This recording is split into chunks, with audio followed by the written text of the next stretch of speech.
దాని మీద మీ ఇంట్లో మేము చెక్ చేయాలని చెప్పేసి వచ్చారు. మేము అసలు ఇది ఏం అర్థమో కాదా, మాకు ఎందుకు వచ్చారు, ఏముందని, ఏమి కేసు పెట్టారండి, ఏమి కంప్లైంట్ అండి, మా ఇంట్లో ఏముందని చెక్ చేయడానికి వచ్చారని క్వశ్చన్ చేసినా కానీ నోటీస్ తీసుకోండి అని చెప్పేసి పోస్ట్ చేయడం జరిగింది. సరే సంతకం పెట్టి చెక్ చేస్తాం.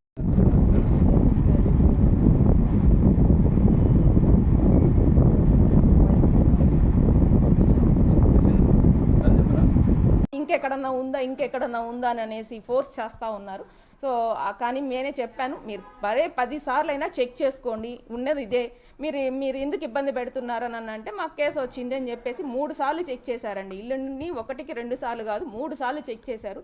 3వ సారి చెక్ చేసే సమయంలో ఎమ్మెల్యే సీతారెడ్డి గారు రావడం, ఆయన గట్టిగా ఇలా ఇబ్బంది పెట్టడం కరెక్ట్ కాదు.